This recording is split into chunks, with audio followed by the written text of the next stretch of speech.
Inilah faktor yang sebabkan rusaknya kredibilitas gereja. Di negara barat, banyak orang yang tak lagi percaya kepada gereja. Penyebabnya adalah karena para pelayan gereja menyalahgunakan fungsi gereja demi kepentingan sendiri.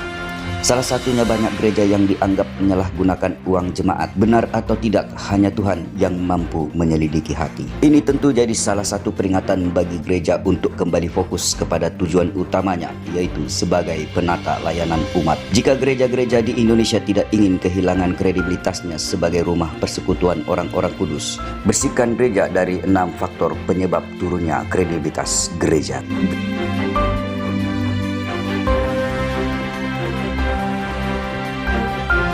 Gereja berorientasi uang. Tanpa uang, gereja ini akan terkendala. Sekilas kalimat ini mungkin terdengar benar, tapi mari kembali fokus kepada isi Alkitab. Pelayanan gereja mula-mula berjalan bukan karena mereka orang-orang kaya atau memiliki dana kas yang berlimpah. Apakah di masa perjanjian baru para rasul-rasul harus punya uang yang banyak lebih supaya bisa pergi memberitakan Injil? Gereja yang fokus dengan uang hanya menganggap gereja sebagai pabrik uang, bukan tempat untuk mencari Tuhan. Tentu saja ini agak sedikit menggelitik bagi gereja-gereja di masa ini, bukan? Tapi mari benar-benar merenungkan hal ini. 2. Ingin selalu dilayani atau tidak mau melayani. Apakah Anda mengenal seorang pemimpin gereja yang setiap kali melayani di mimbar, dia selalu dilayani oleh staf gereja, bahkan untuk membukakan pintu mobil maupun mengembalikan keperluan pribadi, dia harus dilayani. Yang pasti, pemimpin semacam ini harus mendapatkan pelayanan yang terbaik. Gereja dengan jenis pemimpin seperti ini tanpa sadar telah menciptakan definisi hamba Tuhan yang lain.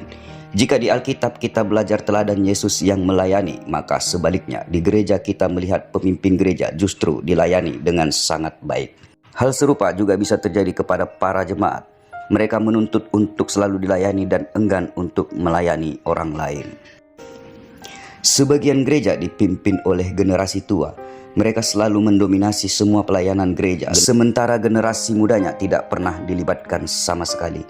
Tentu saja puncak kepemimpinan harus diregenerasi, bahkan gereja harusnya menjadi tempat di mana generasi muda didorong untuk ambil bagian sekaligus dididik kepemimpinannya. 4. Pemimpin gereja mengikuti keinginan jemaat.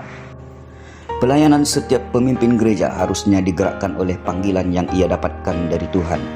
Jika Tuhan berkehendak untuk dia melayani suatu gereja hanya dalam jangka waktu 3 tahun, sudah sepatutnya untuk dia mengikuti arahan tersebut, kecuali jika di tengah jalan Tuhan mengubah arah pelayanannya secara tiba-tiba.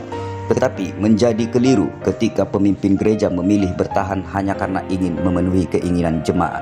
Pemimpin gereja yang digerakkan karena keinginan jemaat kemungkinan akan merasa bahwa pelayanannya jadi beban, hingga lama-kelamaan pelayanan tersebut tidak menghasilkan buah yang baik. 5. Tidak transparan terhadap jemaat. Sebuah komunitas akan berkembang ketika anggota di dalamnya saling terbuka. Bagaimana jika ternyata pemimpin dan jemaat tidak pernah memiliki percakapan yang terbuka? Keterbukaan ini memang tidak serta-merta disampaikan kepada semua jemaat tanpa mengenal level kerohaniannya. Pendeta bisa saja terbuka dengan lingkaran pemimpin di gereja. Hal ini penting karena gereja dibangun dengan rasa percaya. Sama seperti Yesus yang menyampaikan apa yang segera ia hadapi dan apa yang perlu mereka persiapkan untuk menyambut hari penyalipannya. 6. Memanfaatkan firman Tuhan. Pernahkah Anda mendengar seorang pendeta menyampaikan khotbah tentang persepuluhan? Ada saja pendeta yang berkata, dengan memberi persepuluhan maka Tuhan akan mengembalikannya berlipat kali ganda. Lagi-lagi kalimat ini terdengar benar. Tetapi bagi sebagian jemaat yang tidak memahami konteks akan berpikir, wah, kalau yang akan dikembalikan lebih besar, ya sudah, aku akan memberi persepuluhan bulan ini.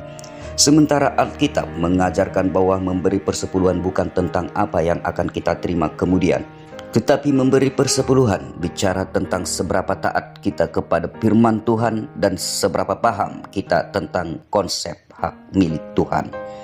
Tujuan gereja tidak seharusnya menyimpang karena kebutuhan-kebutuhan eksternalnya. Sebaliknya, Tuhan memanggil gereja untuk tetap menjalankan panggilannya secara murni, yaitu sebagai tempat persekutuan orang-orang kudus dan alat penjangkauan yang efektif di masa ini.